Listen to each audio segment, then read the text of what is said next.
Andrew Feltus of Pioneer Global High Yield Fund joins us live from Boston on the phone. In fact, Andrew, good to have you with us. And, you know, as we're looking through your fund, very interesting is to see that you have a very large position in Goldman Sachs as a high yield play.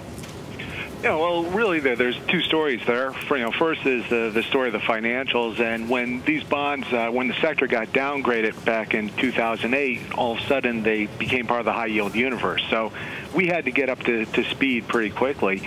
And the ironic thing is, throughout all this financial regulation, all the changes we've seen, we believe the banks are actually safer today than they probably have been ever. They're not going to allow them. Well, they're sitting on a lot of cash. They're sitting on a lot of capital.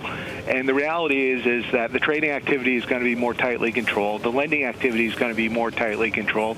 You're not going to see banks being able to leverage up like they have in the past. And that's bad for an equity story and for an earnings growth story.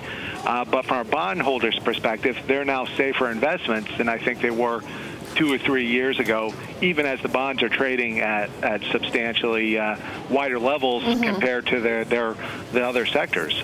So we find that sector is still to be very attractive to invest in. Jim, what do you make of that? A safer investment? Well, it's interesting, and with Andrew's perspective, and I absolutely agree with it, they are safer now. You don't have the 35, 40 times leverage anymore. You don't have assets on the balance sheet that management didn't know what they were. And so it is a new environment, and management is overall better in the investment banks than ever before. I agree with it. Safer, though, but, I mean, the earnings, though. I mean, safer doesn't mean better earnings. Well, what Andrew said, and I'm interested in having him explore it, is he said what's good for the bondholders may not necessarily be good for the stockholders, which is true.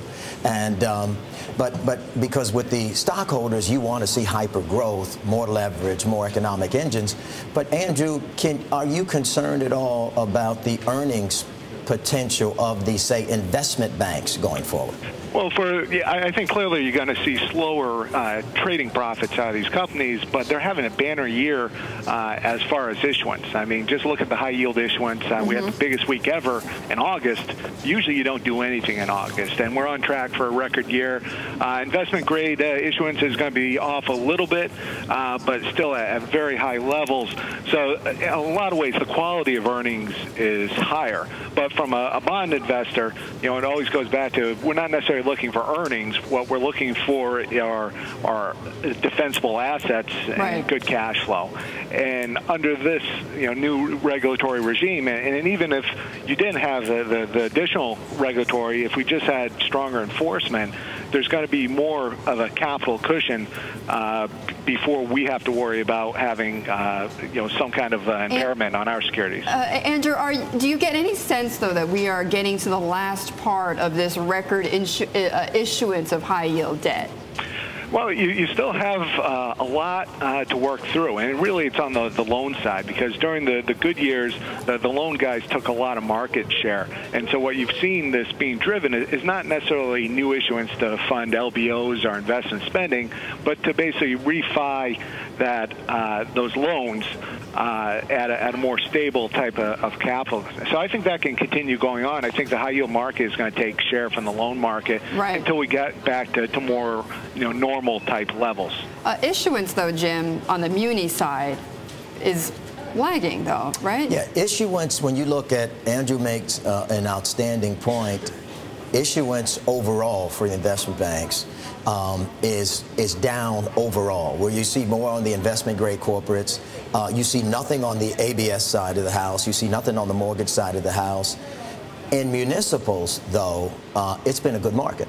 And so, and Goldman and the other investment banks that are now in his bailiwick, which now are high yield, which is still incredible for me to think of these guys as high yield. Yeah. Goldman Sachs, particularly, they're benefiting significantly from that.